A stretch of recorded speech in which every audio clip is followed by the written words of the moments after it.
The Florida Gators finally got into the win column over Samford, and DJ Lagway kicked the damn door down.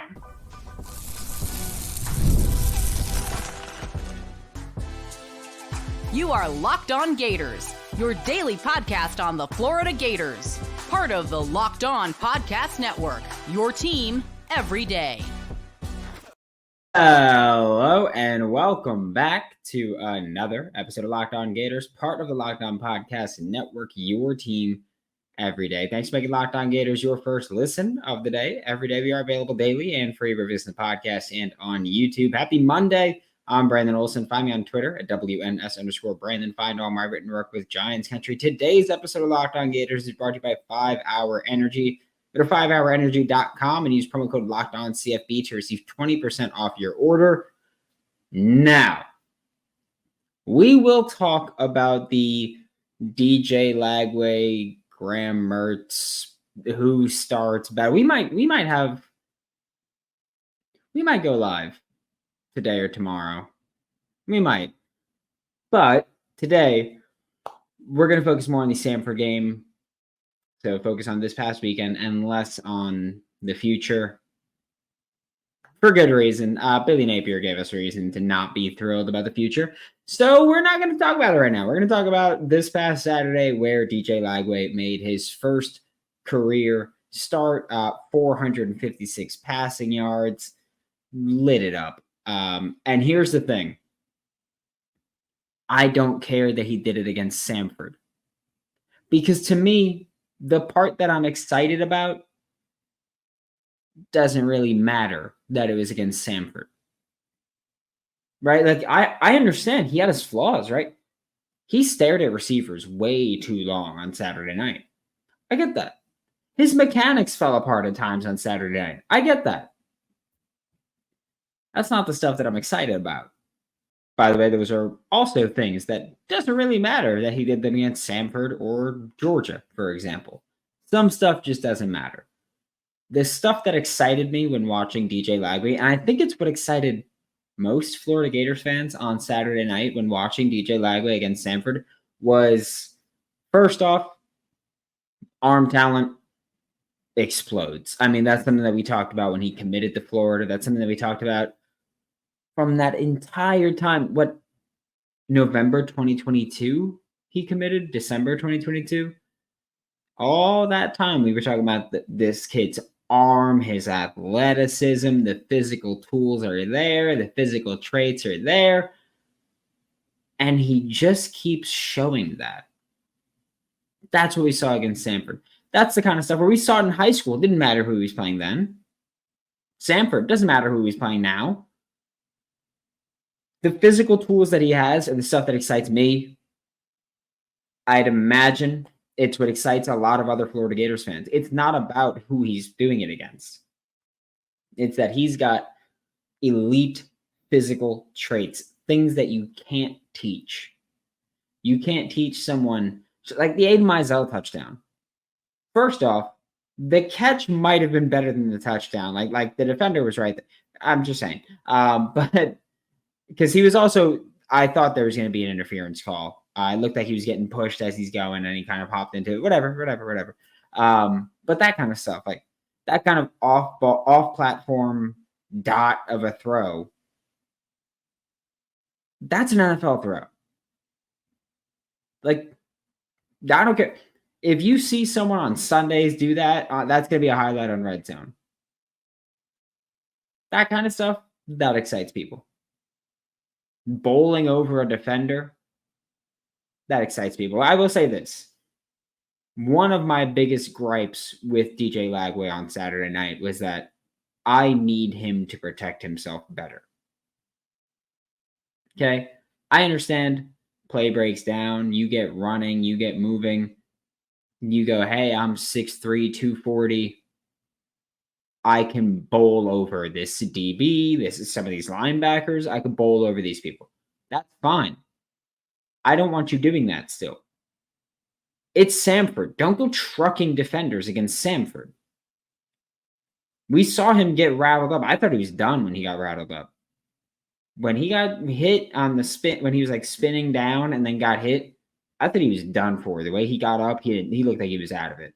So I thought he was done for it. Don't go trucking defenders and trying to do crazy things against Samford.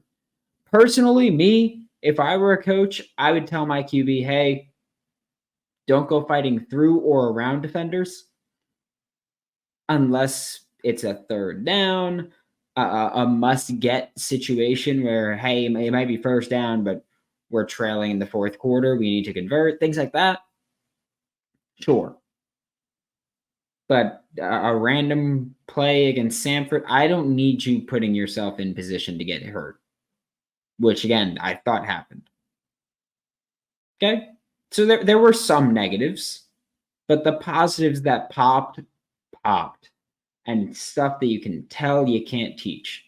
There were quite a few times he seemed to lock onto receivers too long, notably the Trey Wilson. I think it was the second play out of the second half. I think they were in the pop pass to Trey Wilson early, and then second play was Trey Wilson running deep, triple covered, and he threw it. And there were a few other times where we saw him stare down receivers. Elijah Badger had one. I believe Tank Hawkins had one as well, where they actually worked out, but DJ Lagway stared them down. Stuff like that against an SEC team where DBs are more likely to have their eyes in the backfield watching you. Gonna be risky, right? So again, I acknowledge that there's risks. And like I said, the mechanics. His mechanics now are significantly, in my opinion, significantly improved from what his mechanics were in high school. And even I know that people, like I mentioned, the off-platform throw to Aiden Mizell. I think one of the things that made it an NFL throw, in my opinion, was that when he stepped up into the pocket, he like kind of set for a half a second. He kind of got his feet and then launched it. And so that kind of stuff is impressive. That's an NFL throw. But like there were a lot of times where his footwork kind of just looked like it fell apart a little bit. And his arm is talented enough to get the ball anywhere. I'm not going to dispute that at all. I think he's got one of those arms where you say, hey, any throw that we want you to make, we're confident you can make. I think he's got that kind of arm. However, similar to staring down receivers, when you're playing against SEC competition, this is the part where it matters against Samford, right? The staring down receivers and the mechanics is that when you're playing against SEC defenses, you need to focus more on some tight window throws when you're throwing. Like that's where your mechanics will come into play. When you are making tight window throws, you need pinpoint accuracy. When you're throwing off platform, you can get the ball to where it needs to be in a catchable spot, sure. But against these SEC defenses, you need to be throwing properly so that you're getting the ball where it needs to go. Okay? Those tight window throws are going to matter whenever he plays against Texas A&M, Mississippi State, whoever he plays against. Probably, I'm going to say probably, because, busted plays happen all the time. Probably going to need to make some tight window throws at some point. Need you to be clean there. Need you to not stare down receivers there. You especially, though, need to make tight window throws if you are going to stare down receivers because defenders are going to close in and make the throw that much harder. So there were negatives, of course. But again, the positives that you see, the physical traits you can't teach, the ability that one of the things I said on Friday, I said one thing that I need to see from DJ Lagway, and I said on Thursday and Friday, I said, I need to see how he handles it when a play breaks down because we saw him do it in high school, but college is different, right? You are now doing it on a big stage in front of, they were still, 89,000 people, I think, got announced as attending the game. Still had hundreds of thousands, if not millions, that watched at some point just to see you. Different stage than it was at Willis. So to handle that pressure, create plays, extend plays, and make the throws, that was something I needed to see. We saw that. You get the mental part a little bit sped up. You get the mechanics a little bit cleaner. And he's lethal. I would say this. I'd still start him and let him learn those things on the job. Just saying. We'll talk about the rest of the offense because, believe it or not, there were more football players on the field than just DJ Lagway. We'll talk about that next on Locked On Gators. 5-hour energy fixes tired fast. And I don't know about you guys, but yesterday was the first Sunday of the NFL, right? The first NFL Sunday of the year.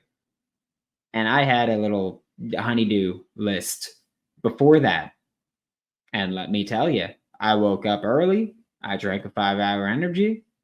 I went right to doing that list, and I cleaned that project, tackled it before kickoff at 1 p.m. Eastern time. That's kind of hit. I'll say that. They kind of hit yesterday. It was a little wonky at some points. A couple injuries did not help me. But with zero sugar and a convenient portable size, it's the perfect pick-me-up for getting stuff done.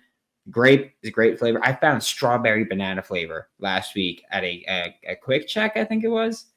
Oh, they did something special with that one. If you go to 5hourenergy.com, that's the number 5hourenergy.com, and get some 5-hour energy product today. You can use our promo code LOCKEDONCFB to receive 20% off your order. Go to 5hourenergy.com today.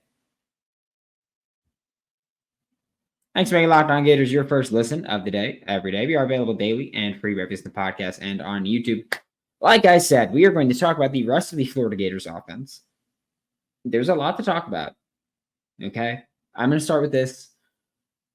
I am not unbiased about this. I do think I'm honest and accurate about this. Hayden Hansen is the best tight end on this team. And I've been trying to say that for a while now. But and I know I'm not unbiased. I know that Arliss is the one that people get more excited for. Walk with me. Like, let's be real here. Hayden is easily the best blocker. And I say that because that's the thing that really frustrates me with Arliss. Arliss Boardingham multiple times against Miami blew a block. There was one run that went kaput because of him. And his one time in pass protection, Graham Mertz got sacked. So against Miami, poor blocking. And against Samford, there were a few times where Arliss was in pass protection or was blocking. I don't know why I said pass protection, but was blocking and just refused to put hands on people. There were a few times where he kind of just ran into people, like just put his shoulder in and just ran into him, which in some situations makes sense. But not so much when he did it, which makes me think. And Tony Livingston doesn't do that. Hayden didn't do that. Scott Isaacs didn't do that on Saturday. Nobody else did it, which is why I look at it and I say that's peculiar. That's peculiar. And look, like I've said, Arliss to me is more of a power slot than anything else. He's the Travis Kelce kind of tight end. Like, he's not really a tight end. He's a power slot. That's fine. But I was glad to see Hayden get involved a little bit. As you know, Hayden Hansen's here every Wednesday.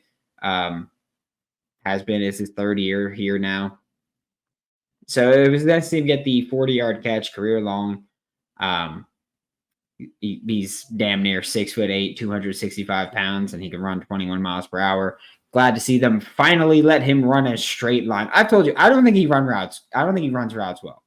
I've said that before. I think he is stiff as a board in the hips. But let the dude run straight and we could be cooking here. And that's what happened. Speaking of just letting dudes run straight, that wide receiver room has insane speed. Okay? And you notice it, of course, more with DJ Lagway because you get to see more of the vertical passing game with him in the backfield. But man, Tank Hawkins went 0 to 100 on his touchdown catch. And Aiden Mizell, fast as hell downfield. That's it. Aiden Mizell, fast as hell. That's what we're doing now. Fast as hell downfield on the sideline for his touchdown. It was insane. It was great. Trey Wilson, who is generally thought of as quicker than fast, outran their entire defense for an 85-yard touchdown on the pop pass. Elijah Badger had a few big catches. And I will say this, through the first 2 weeks of the season, So I'm not saying just pure pound for pound. I'm not saying any of that. But through the first 2 weeks of the season, Elijah Badger has been the best true receiver on this team. Just in my opinion. Like, yeah, I think Trey is great. However, Trey Wilson is still being used on the pop passes and as a decoy on fake pop pass for a handoff, like things like that. Trey Wilson is still being used like that. He is still being kept at or near the line of scrimmage. And we saw him run routes a little bit against Samford, but for the most part, it was at or near the line of scrimmage. That's frustrating. I understand he's dynamic with the ball in his hands, but man, decoyed too much. But through the first 2 weeks of the season, Elijah Badger, best true receiver on this team. I think he runs routes clean. We saw him get vertical. That's what he did so well at Arizona State. And so we saw him do it with DJ Lagway at quarterback, and it worked consistently. Like, if DJ Lagway gets the start, I'll say this. If DJ Lagway starts 10 games this year, I think Elijah Badger goes over 1,000.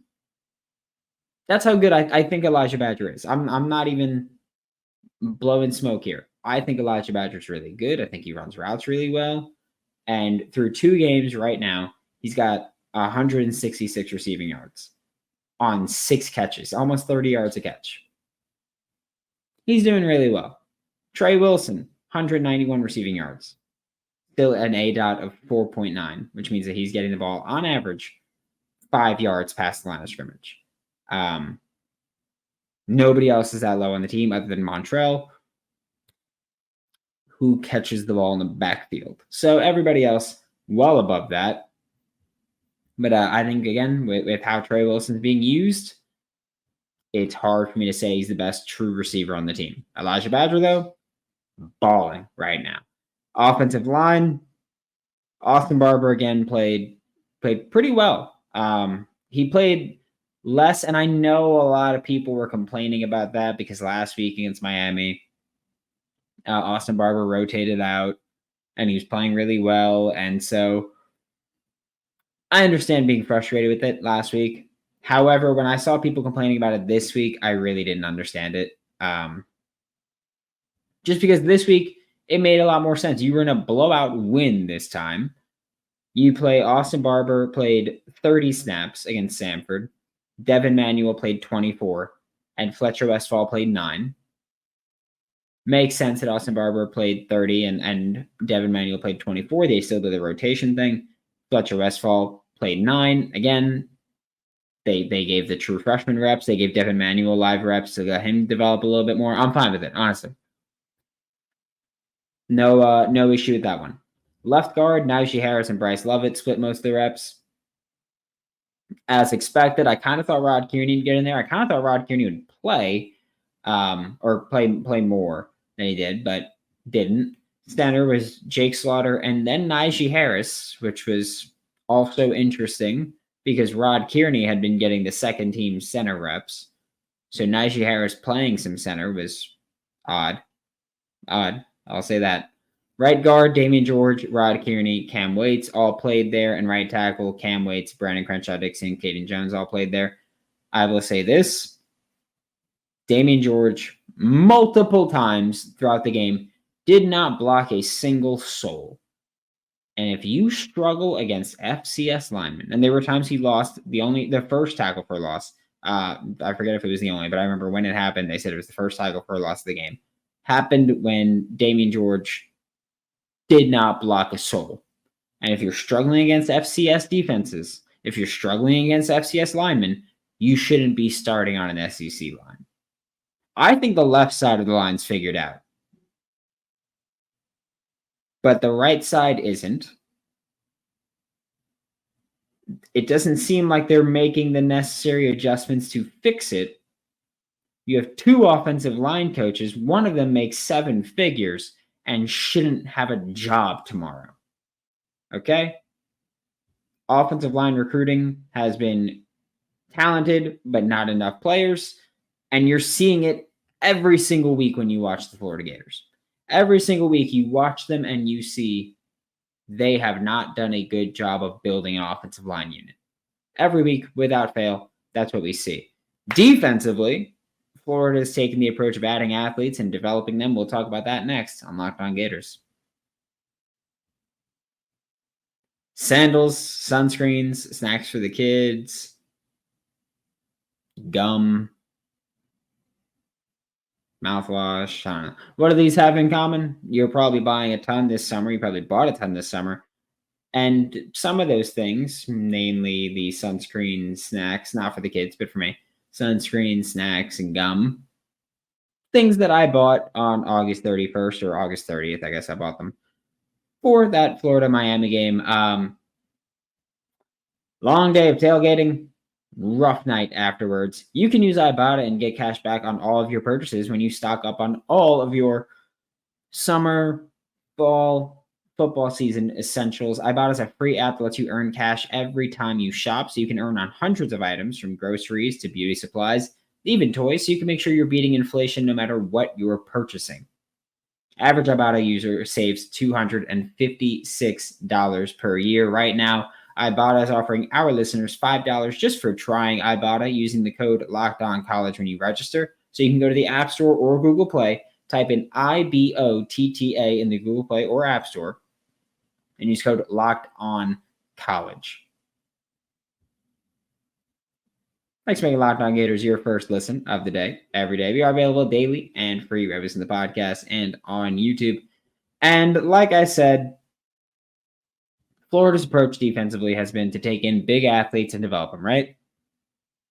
Corner, they're all tall, they're all long, they're all fast. Safety, they're all tall, almost all long, almost all fast. Bryce Thornton's kind of the only exception to that. But even then, part of what makes him so good is he is a smart safety. So part of what makes him good is being able to process, so it makes him play faster than he is. Defensive end, they're tall, they're long, they're athletic. Defensive tackles, they're giants, usually pretty athletic. Linebackers, really athletic, tallish, long, explosive athletes, right? That's what makes this game hard to evaluate defensively. Because so much of what the Florida Gators defense had to do against Samford, so much of the coverage, so much of the tackles for a loss, so much of the sacks, it was just battles where Florida was able to out-athlete Samford. And that's why it makes it hard to evaluate there. Offensively, there were some things where Florida was just able to out-athlete Samford. I wasn't like, oh, Tank Hawkins' downfield route running ability. No, because he could just run past these Samford DBs. Same thing for Aiden Mizell. However, you could tell that's how they're so fast. They're just running past people easily. Offensive line, you should have been able to just run the ball because you should have been able to overpower this Samford defensive line. Some things you can just out-athlete others. And that's what makes looking at the defensive plays and going, oh, what a great defensive play. That makes it harder. Because I think that when you have the more athletic defense, it gives you an even better leg up to stop them. If that makes sense. Like, I understand being a great athlete offensively, looking at what they do and going, okay, like, that was athletic. That makes a lot of sense. Defensively, I think when you have those better athletes, it's easier to overwhelm the less athletic players. Again, if that makes sense. I feel like it's harder to beat someone if they are more athletic than you defensively. Like if they're trying to cover you and they can just outrun you, really tough. It is. Even if you have good route running, if they were just faster than you, they close that gap. There were some things that you can look at negatively, though, and you could say, hey, well, that wasn't too great. First off, incredibly frustrating thing to see, but Florida got, at times, gashed on the ground by the quarterback. That happened quite a few times. Quincy Crittenden, he scrambled a couple times for decent gains. Ian Cousins scrambled for a couple games. And it wasn't a lot, but there were opportunities there which was especially interesting considering Samford really did not want to throw the football that much. They were stuck throwing it, but when they did, it was dinks and dunks and just everything was short. It was very evident they did not want to throw the football against Florida. They wanted to run clock, get out of there. This was not, I will say it this way, and it might sound a little silly. This was not the same Samford team Florida played in 2021. Okay, this was not an as athletic Samford team. Again, Samford had in 2021 an NFL wide receiver. I did not see any of that when watching Samford on Saturday night against Florida. So I will say stuff like that. Yeah. The scrambling quarterback stuff was a little frustrating early on. They tightened up. They closed it there. They fixed it. Florida had a couple of dumb penalties that just can't happen, frankly. Namely, the Jason Marshall, taking someone to Suplex City for just no reason. But Jason Marshall taking someone to Suplex City, which I know I tweeted about, and I was like, you can't take someone to Suplex City. And some of the fans were tweeting back at me saying, oh, but they didn't blow the whistle yet. That doesn't matter. You are not allowed to pick up a ball carrier and slam them like that. That's a penalty every time. It does not matter who whistle was blown. And you could feel how you feel about it. That's the rules. A fifth year corner should know that. So I will say that. It also led to the only Samford score, which means that two of the three, or both of the opening scores for the other team were because of defensive penalties. Miami's first score in the game was because Justice Boone, roughing the passer, extended the drive on third down, gave him a first down. They scored a touchdown after that. And this was Jason Marshall, I believe, his second down, taking someone to Suplex City, extending the drive, and Samford's only touchdown of the game came after that. I understand that, grand scheme of things, you got blown out by Miami. You blew Samford out. So that they're kind of irrelevant scores in the grand scheme of things again. However, those tight games are going to be decided by something like that. Like, I could easily see the case happen this year where there's a stupid defensive penalty, other team scores, and Florida loses by 4. Could easily see that happening. So, and that's what frustrates me. Like, you can see bad things. Bad things against Samford are things to be concerned about. Like, again, like I said, like the defense getting carved up early on by the scrambling QB before adjusting. That's going to be something that could happen where, look, Connor Regman this weekend could not scramble. And then he's going to go, yep, we kind of know that they've got a weakness and they'll let you scramble a couple times till they adjust. Let's save it for a third down. Let's try to not scramble till we really have to. Okay? Things like that. The dumb penalty can't happen.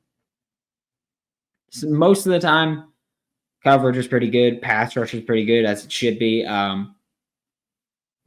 George Gums, dog. Cole Kubelik? Cole, I don't know how it's pronounced. But he was doing his little tweets, and he was like, hey, George Gums is athletic as hell. And he is. Like, you watch him pop, and he pops off. They snap, he moves.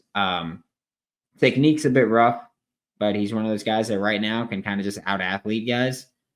And if you can out-athlete guys, you can out-athlete guys. Again, I'll take it with a grain of salt against a team like Samford, but he just out-athleted them. Simple as that. I am hoping that this game gave the defense confidence. A near shutout, again, only score came after a stupid penalty, but a near shutout, you lit up Samford. Tackling was really clean for the overwhelming majority of the game. You looked good. You should be happy with how that went. You should be happy with how that game went if you're the Florida Gators defense. Holding any team to 7, good. I know that there's a lot of people that are like, it's Samford, you should blow them out. Or sorry, it's Samford, you should shut them out. calling for a shutout is tough. So many teams don't have a shutout in any given year. It's really tough to hold a team to 0. I'm just hoping this game gave them confidence. The defense was flying around. They were aggressive. Hopefully they're healthy. Got a few banged up players in this one. But the defense overall played pretty well. Again, some concerns, but nothing glaring yet. But, getting carved up by a scrambling QB in week 2 after Cam Ward did what he did in week 1. Bit worrisome when you get into some of these games down your schedule. But it's a win. I'll be happy with it. Thanks for making Locked On Gators your first listen of the day. Every day we are available daily and free wherever you listen to the podcast and on YouTube. We'll be back tomorrow. Talk more Florida Gators football for Locked On Gators. I'm Brandon Olsen. Don't forget to follow me on Twitter at WNS_Brandon. Find all my written work, Giants Country and NFL 33. And I'll see you all next time.